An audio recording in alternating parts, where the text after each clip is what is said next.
Hello dears, welcome to Xylem Learning. Missന്റെ പേര് ശ്രീഭാമ. അപ്പോൾ മക്കൾ എല്ലാവരും ഇപ്പോൾ ലൈവുകളും കാര്യങ്ങളൊക്കെ കണ്ടിട്ടുണ്ടാവും അല്ലേ? നമ്മുടെ ബേസിക് സയൻസിന്റെ 2 ചാപ്റ്ററിന്റെ ലൈവ് ഒക്കെ കഴിഞ്ഞിട്ടുണ്ടായിരുന്നു. അപ്പോൾ ഒരുപാട് നമുക്ക് ഈ ചാനലിൽ ഓരോരോ കാര്യങ്ങൾ അപ്ഡേറ്റ് ആയിക്കൊണ്ടിരിക്കുന്നുണ്ട്. കാണാത്ത മക്കൾ ഉണ്ടെങ്കിൽ എല്ലാവരും എന്ത് ചെയ്യുക, പോയിട്ട് കാണുക കേട്ടോ. അപ്പോൾ വളരെ ഇൻഫോർമേറ്റീവ് ആയിട്ടുള്ള ഒരു കാര്യം പറയാൻ വേണ്ടിയിട്ടാണ് ഇന്ന് മിസ് മക്കളുടെ മുമ്പിൽ വന്നിട്ടുള്ളത്.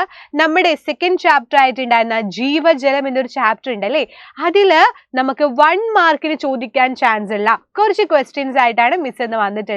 നമുക്ക് നോക്കാം എന്തൊക്കെയാണ് ആ ക്വസ്റ്റ്യൻസ് എന്ന് നമുക്ക് നോക്കാം. നമ്മുടെ ലൈഫ് ഗിവിംഗ് വാട്ടർ അഥവാ ജീവജലം എന്ന ചാപ്റ്ററിലാണ് കേട്ടോ. അപ്പൊ നമുക്ക് നോക്കല്ലേ എന്താണ് ഏതൊക്കെയാണ് ക്വസ്റ്റ്യൻസ് എന്ന് നോക്കാം അല്ലേ? 1 മാർക്ക് നമുക്ക് നേടിയെടുത്തൂടെ അല്ലേ ഇത് കാണുമ്പോൾ? യെസ്, അപ്പൊ നമുക്ക് നോക്കാം. ഫസ്റ്റ് ക്വസ്റ്റ്യൻ ഇതാണ്, കറിയുപ്പ് ലായനിലെ കറിയുപ്പ് ഡാഷ് ആണ്. Salt in salt solution is dash. നമുക്കൊരു എന്ത് തന്നിട്ടുണ്ട്, കറിയുപ്പ് ലായനി അല്ലേ, സോൾട്ട് സൊല്യൂഷൻ തന്നിട്ടുണ്ട്. അതിലെ സോൾട്ട് എന്താണെന്നാണ് ചോദിച്ചിട്ടുള്ളത്. അപ്പൊ നമ്മൾ പഠിച്ചിട്ടുണ്ടായിരുന്നു ലീനം അഥവാ ലീനം ഉണ്ട് അഥവാ സൊല്യൂട്ട് ഉണ്ട്, ലായകം സോൾവെന്റ് ഉണ്ട്. അപ്പൊ സൊല്യൂട്ട് ആണോ ഇത് സോൾവെന്റ് ആണോ ഏതാണ് വരുന്നത്? മിസ് പറഞ്ഞിട്ടുണ്ടായിരുന്നു കുറഞ്ഞ അളവിൽ നമ്മൾ എടുക്കുന്നതാണ് എന്താ ലീനം എന്ന് പറയുന്നത്. എന്തിലാണോ ലയിക്കുന്നത് അതിനെ നമ്മൾ ലായകം എന്നും, എന്താണോ ലയിക്കുന്നത് അതിനെ നമ്മൾ ലീനം എന്നുമാണ് പറയുന്നത് അല്ലേ? അപ്പൊ ഇതിലെ കറിയുപ്പ് ലായനിയില് കറിയുപ്പ് എടുത്തു കഴിഞ്ഞാൽ എന്താണ്, അത് കുറഞ്ഞ അളവിൽ നമ്മൾ എടുക്കുന്നതാണ്, നമ്മൾ അതാണ് ആ കറിയുപ്പാണ് ലയിപ്പിക്കുന്നത്. അതുകൊണ്ട് അത് എന്താണെന്ന് പറയാം, ലീനമാണെന്ന് നമുക്ക് പറയാൻ പറ്റുന്നു, അഥവാ സൊല്യൂട്ട് ആണ് എന്ന് നമുക്ക് പറയാൻ പറ്റുന്നു. റെഡി അല്ലേ? അപ്പോൾ 1 മാർക്ക് നമ്മൾ അതിൽ നിന്ന് വാങ്ങിച്ചില്ലേ? ഇങ്ങനെ ഒരു ക്വസ്റ്റ്യൻ ചോദിച്ചാൽ നമുക്ക് സിമ്പിൾ ആയിട്ട് ഇപ്പൊ എഴുതി വാങ്ങിക്കാൻ പറ്റൂ അല്ലേ? ഓക്കെ, ഇനി നമുക്ക് അടുത്ത ക്വസ്റ്റ്യനിലോട്ട് പോവാം. എന്താണ് നമുക്ക് നോക്കാം. When water vapor changes to water, that process is called. ജലബാഷ്പം ജലമായി മാറുന്നതിനെ ഡാഷ് എന്നാണ് പറയുന്നത്. എന്താണ് പറയുന്നത്? നമ്മൾ ഒരുപാട് കാര്യങ്ങൾ പഠിച്ചിട്ടുണ്ടായിരുന്നു. വെള്ളം ചൂടായിട്ട് നീരാവിയായി അന്തരീക്ഷത്തിലോട്ട് പോകുന്നതിനെ ബാഷ്പീകരണം, ഇവാപ്പറേഷൻ എന്ന് പഠിച്ചിട്ടുണ്ടായിരുന്നു.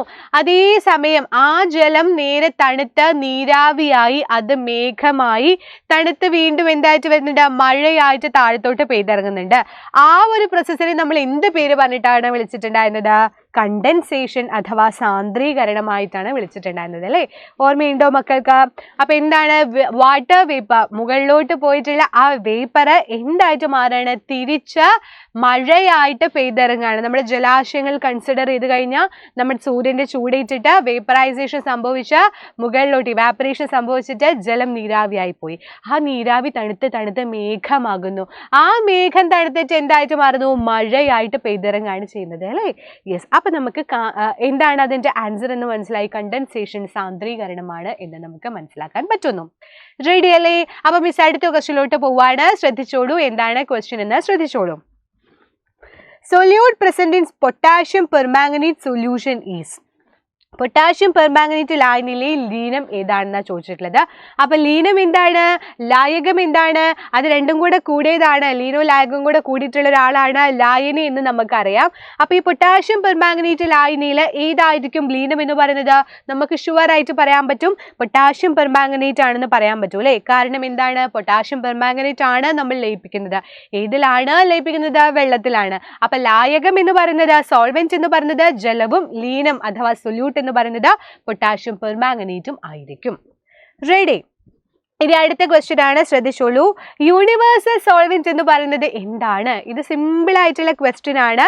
നമ്മൾ ഓൾറെഡി പറഞ്ഞു, മിസ് ക്ലാസ് എടുക്കുമ്പോഴും പറഞ്ഞു, ഇമ്പോർട്ടൻ്റ് ആണ്, നിങ്ങൾക്ക് ക്വിസിനോ അല്ലെങ്കിൽ എവിടെ വേണമെങ്കിലും ചോദിക്കാൻ ചാൻസ് ഉള്ള ഒന്നാണ്.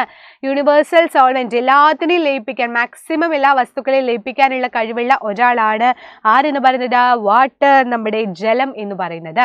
അപ്പോൾ യൂണിവേഴ്സൽ സോൾവെന്റ് അഥവാ സാർവിക ലായകം ആരാണ് എന്ന് ചോദിച്ചാൽ നമുക്ക് ഷുവർ ആയിട്ട് എഴുതി വെക്കാൻ പറ്റും, ജലമാണ് എന്ന് എഴുതി വെക്കാൻ പറ്റുന്നു. റെഡി അല്ലേ? ഇനി അടുത്ത ക്വസ്റ്റ്യൻ ഇങ്ങനെ ചോദിക്കാം കേട്ടോ. എന്താണ്, കൂട്ടത്തിൽ പെടാത്തത് ഏത് എന്നുള്ള രീതിയിൽ, find out the odd one എന്നുള്ള രീതിയിൽ ചോദിക്കാം. അപ്പൊ ഏതൊക്കെയാണത് നമുക്ക് നോക്കാം. പഞ്ചസാരയുണ്ട്, കറിയുപ്പുണ്ട്, മണ്ണെണ്ണയുണ്ട്, ഷുഗർ, സോൾട്ട്, കെറോസിൻ ഉണ്ട്. ഏതാണ് കൂട്ടത്തിൽ പെടാത്തത്? നമുക്ക് സിമ്പിൾ ആയിട്ട് പറയാൻ പറ്റില്ലേ, മണ്ണെണ്ണയാണ് എന്ന് പറയാൻ പറ്റുന്നു. എന്താ റീസൺ എന്ന് പറയുന്നത്?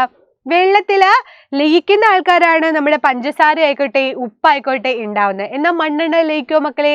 ലയിക്കില്ല അല്ലെ? അതിങ്ങനെ പൊന്തി നിൽക്കുകയാണ് ചെയ്യുക അല്ലെ? മണ്ണെണ്ണ നമ്മൾ കുറച്ച് വെള്ളത്തിൽ ഒഴിച്ചു കഴിഞ്ഞാൽ അതെന്താണ്? ഒരിക്കലും ലയിക്കില്ല. അതുകൊണ്ട് നമുക്ക് സെപ്പറേറ്റ് ചെയ്ത് എടുക്കാൻ പറ്റും. നമ്മുടെ കെറോസിൻ ആണ് കറക്റ്റ് ആയിട്ടുള്ള ആൻസർ എന്ന് നമുക്ക് പറയാൻ പറ്റുന്നു. ഇനി അടുത്ത കൂട്ടത്തിൽ പെടാത്ത ആൾ ആരാണെന്ന് നോക്കാം. ഐസ് ഉണ്ട്, വാട്ടർ ഉണ്ട്, വാട്ടർ വേപ്പർ ഉണ്ട്, കോക്കനട്ട് ഓയിൽ ഉണ്ട്. ഇതിൽ ഏതാണ് വരുന്നത്?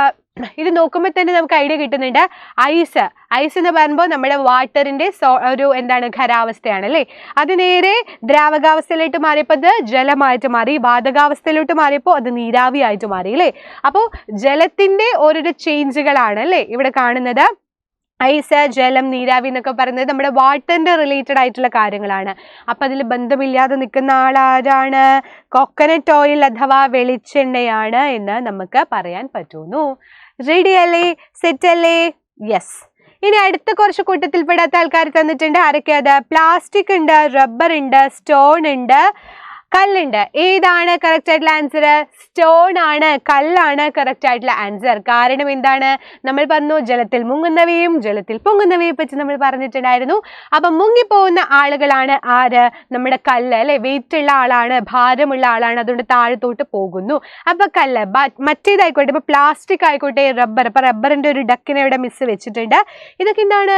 പൊങ്ങിക്കിടക്കുന്നതാണ് അല്ലേ? വെള്ളത്തിൽ പൊങ്ങിക്കിടക്കുന്ന ആൾക്കാരാണ്. അപ്പൊ നമുക്ക് സിമ്പിൾ ആയിട്ട് പറയാൻ പറ്റും നമ്മുടെ സ്റ്റോൺ ആണ് കറക്റ്റ് ആയിട്ടുള്ള ആൻസർ എന്ന് നമുക്ക് പറയാൻ പറ്റുന്നു.